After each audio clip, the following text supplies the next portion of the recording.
नमस्कार दोस्तों, स्वागत है आप सभी का आपके अपने YouTube चैनल नॉलेज पंडित पर। दोस्तों, आज मैं आपके लिए लेकर आया हूँ पॉलिटी के one liner questions. Polity GK के क्वेश्चंस एग्जाम में बहुत पूछे जाते हैं। रिवीजन ना होने के कारण आते हुए प्रश्न एग्जाम में गलत होते हैं। तो अगर आपसे प्रश्न बनते हैं तो भी अच्छी बात है, अगर नहीं बनते हैं तो इस वीडियो को देख लीजिए, क्योंकि ये 100 प्रश्न अगर आपने याद कर लिए तो पॉलिटी इससे बाहर आपकी नहीं जाएगी। तो चलिए शुरू करते हैं 100 मोस्ट इंपॉर्टेंट पॉलिटी के वो क्वेश्चन जो बार बार रिपीट होते हैं। और आपको पता ही है पॉलिटी कभी बदलती नहीं है। जो भी क्वेश्चंस होते हैं करंट अफेयर्स के होते हैं लेटेस्ट, लेकिन पुरानी पॉलिटी कभी बदलती नहीं है। तो इसको अच्छे से याद कर लीजिए इन प्रश्नों को। चलिए शुरू करते हैं। सबसे पहला प्रश्न है, भारत की संघीय व्यवस्थापिका को किस नाम से जाना जाता है? तो इसे हम संसद कहते हैं।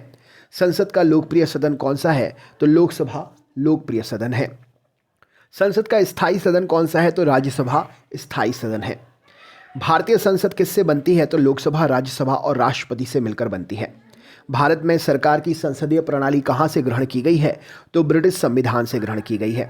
किसने कहा था संसदीय लोकतंत्र का अर्थ एक व्यक्ति और एक मत है? तो भीमराव अंबेडकर जी ने कहा था। संसद का निम्न में से कौन सा संसद का निम्न सदन इनमें से कौन सा है? तो लोकसभा निम्न सदन है। संसद का उच्च सदन राज्यसभा होता है। संसद के किस सदन को गैर सरकारी सदस्य कहा जाता है? तो मंत्रियों के अतिरिक्त अन्य सभी सदस्यों को गैर सरकारी सदस्य कहा जाता है।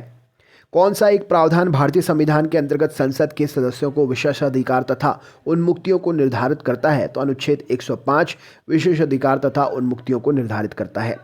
लोकसभा के चुनाव में किस प्रकार की चुनाव प्रणाली अपनाई जाती है? तो प्रादेशिक प्रतिनिधित्व प्रणाली अपनाते हैं। किसके चुनाव के लिए एकल हस्तांतरणीय मत व्यवस्था अपनाई गई है? तो राज्यसभा, राष्ट्रपति और राज्य विधान परिषद के चुनाव के लिए एकल हस्तांतरणीय मत व्यवस्था अपनाई गई है। संसद के किसी भी सदस्य की सदस्यता तब समाप्त हो जाएगी यदि वह बिना सदन को अधिसूचित किए कितने दिन तक अनुपस्थित रहता है? तो 60 दिन तक अनुपस्थित रहता है। कौन सा संविधान संशोधन अधिनियम संसद सदस्यों और विधानसभा सदस्यों को अयोग्य सिद्ध करने से संबंधित है? तो 52वां संविधान संशोधन। संसदों की अयोग्यता संबंधी विवादों का फैसला कौन करता है? तो चुनाव आयोग से परामर्श लेकर राष्ट्रपति द्वारा किया जाता है। सांसदों के वेतन का निर्णय कौन करता है? तो संसद सांसदों के वेतन का निर्णय करती है। संसद के 2 क्रमिक अधिवेशन के मध्य कितने समय का अंतराल होता है? तो 6 माह का अंतराल होता है। एक वर्ष में कम से कम कितनी बार संसद की बैठक होना आवश्यक है? तो 2 बार बैठक होना आवश्यक है। संसद के कुल सदस्यों का कितना भाग वैधानिक चैम्बर की मीटिंग बुलाने के लिए आवश्यक है? तो 1/10 कोरम आवश्यक है। भारत की संचित निधि से धन निर्गमन पर किसका नियंत्रण होता है? तो संसद का नियंत्रण होता है। वर्तमान में भारतीय संविधान में कुल कितनी अनुसूचियां हैं? तो 12 अनुसूचियां हैं। संविधान सभा की प्रारूप समिति द्वारा प्रस्तुत प्रारूप संविधान में कितनी अनुसूचियां थीं? तो संविधान सभा की प्रारूप समिति द्वारा प्रस्तुत प्रारूप संविधान में 8 अनुसूचियां थी। सही उत्तर हो जाएगा। मूल संविधान में कितनी अनुसूचियां थीं? तो मूल संविधान में 8 अनुसूचियां थीं। किस संविधान संशोधन अधिनियम द्वारा भारतीय संविधान में 9वीं अनुसूची जोड़ी गई? तो पहले संविधान संशोधन के द्वारा। 52वें संविधान संशोधन अधिनियम द्वारा 1985 में कौन सी अनुसूची को भारतीय संविधान में शामिल किया गया? तो 10वीं अनुसूची शामिल हुई थी। 73वें संविधान संशोधन अधिनियम द्वारा भारतीय संविधान में कौन सी अनुसूची जोड़ी गई? तो 11वीं अनुसूची जोड़ी गई। 74वें संविधान संशोधन अधिनियम द्वारा भारतीय संविधान में कौन सी अनुसूची जोड़ी गई? तो 12वीं अनुसूची जोड़ी गई। संविधान किस अनुसूची में प्रत्येक राज्य और संघ राज्य क्षेत्रों के लिए राज्यसभा में स्थानों का आवंटन की सूची है? तो 4थी अनुसूची में स्थानों के आवंटन की सूची मिलती है। कौन सा अनुच्छेद संसद को राज्य सूची के विषयों पर कानून बनाने का अधिकार देता है? तो अनुच्छेद 249 अधिकार देता है। भारतीय संविधान के अधीन विधान की अवशिष्ट शक्तियाँ किस में निहित होती हैं?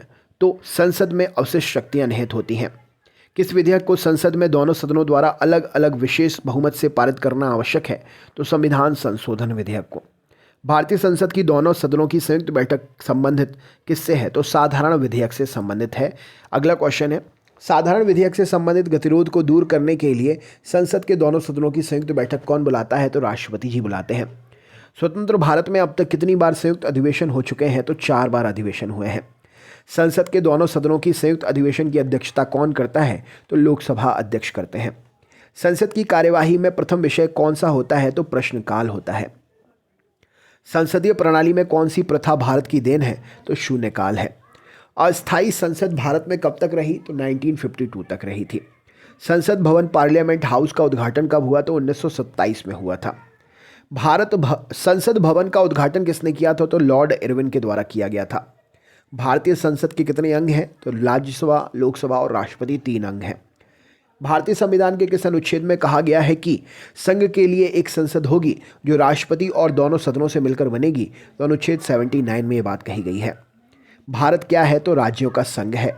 भारतीय संविधान के किस अनुच्छेद में ये घोषणा की गई है कि इंडिया अर्थात भारत है? तो अनुच्छेद 1 में घोषणा मिलती है। आंध्र प्रदेश एक भाषाई राज्य के रूप में कब गठित हुआ था? तो 1953 में गठित हुआ था। भारतीय संघ के किसी राज्य को सम्मिलित करने का अधिकार किसमें है? तो भारतीय संसद में किसी भी राज्य को सम्मिलित करने का अधिकार संसद में है। किसी राज्य के नाम में परिवर्तन करने का अधिकार किसे है? तो राज्य के नाम में परिवर्तन करने का अधिकार संसद को है। नए राज्य के गठन अथवा सीमा के निर्धारण करने का अधिकार किसको है? तो यह भी संसद को ही है। 500 से अधिक रजवाड़े देसी रियासतों के भारत में विलय के लिए कौन उत्तरदायी था? तो रजवाड़ों के भारत में विलय के लिए सरदार वल्लभ भाई पटेल उत्तरदायी थे। मूल संविधान में राज्यों को कितने वर्गों में रखा गया था? तो 4 वर्गों में रखा गया था। मूल संविधान में राज्यों की संख्या कितनी थी? तो 19 संख्या थी। भाषाई आधार पर राज्यों का पुनर्गठन किस वर्ष किया गया था? तो 1956 में किया गया था। भाषाई आधार पर भारत में पहला राज्य कौन बना गया? तो आंध्र प्रदेश बना था। राज्य पुनर्गठन आयोग का गठन किस वर्ष किया गया? तो 1953 में किया गया था। राज्य पुनर्गठन अधिनियम कब पारित हुआ? तो 1956 में पारित हुआ था। वर्तमान में भारतीय संघ और राज्य और केंद्र शासित प्रदेशों की संख्या 28 और 8 है। पौंडीचेरी को किस वर्ष भारतीय संघ में सम्मिलित किया गया? तो 1962 में किया गया था। किस वर्ष गोवा सहित अन्य पुर्तगाली बस्तियों को भारतीय संघ का राज्य क्षेत्र बना दिया गया? तो 1961 में बना दिया गया था। सिक्किम को किस वर्ष भारतीय संघ में संयुक्त राज्य के रूप में शामिल किया गया था? तो 1974 में शामिल किया गया था। किस संवैधानिक संशोधन के अंतर्गत सिक्किम को भारत का एक सह राज्य बनाया गया? तो 35वें संविधान संशोधन के अंतर्गत एक सह राज्य बनाया गया था। हिमाचल प्रदेश को राज्य का दर्जा कब प्रदान किया गया? तो 1971 में प्रदान किया गया था। किस आयोग की अनुशंसा पर पंजाब पुनर्गठन अधिनियम द्वारा पंजाब और हरियाणा राज्य गठित हुए? तो धर आयोग की अनुशंसा पर गठित हुए थे। किस वर्ष सिक्किम को राज्य का दर्जा दिया गया? तो 1975 में सिक्किम को राज्य का दर्जा दिया गया था। भारतीय संघ में सम्मिलित किया गया 28वां राज्य झारखंड है। झारखंड राज्य का गठन कब हुआ था? तो 15 नवंबर सन 2000 में हुआ था। रेगुलेटिंग एक्ट कब पारित हुआ? तो 1773 में पारित हुआ था। भारत के गवर्नर जनरल को किस एक्ट के द्वारा अपनी समिति के निर्णय को अस्वीकार करने का अधिकार मिला था? तो 1786 का अमेंडमेंट एक्ट के तहत यह अधिकार मिला था। केंद्र में द्वैध शासन किस अधिनियम के अंतर्गत स्थापित किया गया? तो भारत सरकार अधिनियम 1935 के अंतर्गत। संघीय प्रणाली का पहला प्रयास भारत सरकार अधिनियम द्वारा किया गया 1935 में। किस अधिनियम का प्रमुख विशेषता प्रांतीय स्वायत्तता थी? तो 1935 के अधिनियम की प्रमुख विशेषता थी। भारत में सचिव का पद किसके द्वारा निर्मित किया गया था? तो भारत सरकार अधिनियम 1858 के द्वारा। संविधान सभा के विचार का औपचारिक रूप प्रतिपादन किसके द्वारा किया गया? तो एम.एन. राय के द्वारा किया गया था। संविधान सभा को किसने मूर्त रूप प्रदान किया? तो जवाहरलाल नेहरू जी ने। भारत की संविधान सभा गठित करने का आधार क्या था? तो कैबिनेट मिशन प्लान था। भारत की संविधान सभा किसके अनुसार गठित की गई थी? तो कैबिनेट मिशन योजना के तहत। सन 1936 में भारतीय राष्ट्रीय कांग्रेस द्वारा संविधान सभा के गठन की मांग कहां पर हुए अधिवेशन में रखी गई थी? तो फैजपुर अधिवेशन में रखी गई थी। कैबिनेट मिशन योजना के अनुसार संविधान सभा में कुल कितने सदस्य होने थे? तो 389 सदस्य होने थे। संविधान सभा में किस देसी रियासत के प्रतिनिधियों ने भाग नहीं लिया था? तो हैदराबाद के प्रतिनिधियों ने संविधान में सभा में भाग नहीं लिया था। बी.आर. अम्बेडकर का संविधान सभा में निर्वाचन कहां से हुआ था? तो पश्चिम बंगाल से हुआ था। संविधान सभा के लिए चुनाव कब संपन्न हुए? तो 1946 में संपन्न हुए थे। भारतीय संविधान सभा की स्थापना कब हुई थी? तो 9 दिसंबर 1946 में हुई थी। संविधान सभा का प्रथम अधिवेशन कहां पर हुआ था? तो दिल्ली में हुआ था। संविधान सभा के उद्घाटन अधिवेशन की अध्यक्षता किसने की थी? तो सच्चिदानंद सिन्हा जी ने की थी। संविधान सभा के अस्थायी अध्यक्ष कौन थे? तो संविधान सभा के अस्थायी अध्यक्ष सच्चिदानंद सिन्हा जी थे। संविधान सभा के स्थायी अध्यक्ष कौन थे? तो संविधान सभा के स्थायी अध्यक्ष राजेंद्र प्रसाद जी थे। संविधान सभा का संवैधानिक सलाहकार किसे नियुक्त किया गया था? तो बी.एन. राव जी को नियुक्त किया गया था।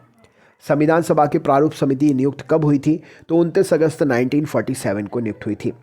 भारतीय संविधान सभा की प्रारूप समिति के अध्यक्ष कौन थे? तो डॉक्टर भीमराव अम्बेडकर जी थे। संविधान सभा के प्रारूप समिति के सदस्यों की संख्या कितनी थी? तो 7 सदस्य थे। संविधान की प्रारूप समिति के समक्ष प्रस्तावना का प्रस्ताव किसने रखा था? तो जवाहरलाल नेहरू जी ने रखा था। भारतीय संविधान सभा की संघीय शक्ति समिति के अध्यक्ष कौन थे? तो जवाहरलाल नेहरू जी थे। भारत को एक संविधान देने का प्रस्ताव संविधान सभा द्वारा पारित कब किया गया था? तो 22 जनवरी 1947 को। संविधान निर्मात्री सभा में झंडा समिति के अध्यक्ष कौन थे? तो जेबी कृपलानी जी थे। भारतीय संविधान सभा ने भारतीय राष्ट्रीय ध्वज की रूपरेखा अंगीकार की थी 22 जुलाई 1947 को। संविधान सभा ने संविधान को अंतिम रूप से किस दिन पारित किया था? तो 26 नवंबर 1949 को। संविधान सभा द्वारा अंतिम रूप से पारित संविधान में कुल कितने अनुच्छेद और अनुसूचियां थी? तो 395 अनुच्छेद और 8 अनुसूचियां थी। संपूर्ण भारतीय संविधान के निर्माण में संविधान सभा को कितना समय लगा था? तो 2 वर्ष 11 माह 18 दिन का समय लगा था। भारत का संविधान किस दिन लागू हुआ था? तो 26 जनवरी 1950 को लागू हुआ था। भारत के संविधान का निर्माता किसे माना जाता है? तो BR अम्बेडकर जी को माना जाता है। प्रांतीय संविधान समिति के अध्यक्ष कौन थे? तो सरदार वल्लभ भाई पटेल जी थे। तो दोस्तों ये थे 100 क्वेश्चंस पॉलिटी के। कैसा लगा वीडियो कमेंट करके ज़रूर बताइएगा। अगर आप चैनल पर नए हैं तो हमारे चैनल को सब्सक्राइब करके बेल आइकन ऑन कर लीजिएगा, जिससे रेगुलर आपको नोटिफिकेशंस मिलते रहें वीडियोस के। अपने दोस्तों को अपने ग्रुप्स में ज़रूर शेयर करिएगा वीडियो, और आगे के वीडियो देखने के लिए हमारे प्लेलिस्ट को आप अपने मोबाइल में, अपने लैपटॉप में या जहाँ पर भी आप देखते हैं टैबलेट में सेव कर लीजिएगा, क्योंकि हम प्लेलिस्ट में वीडियोस ऐड करते जाते हैं तो आपको वहाँ से वीडियोस आसानी से मिल जाएगी। चलिए मिलते हैं नेक्स्ट वीडियो में। बहुत बहुत धन्यवाद वीडियो अंत तक देखने के लिए। जय हिंद, जय भारत।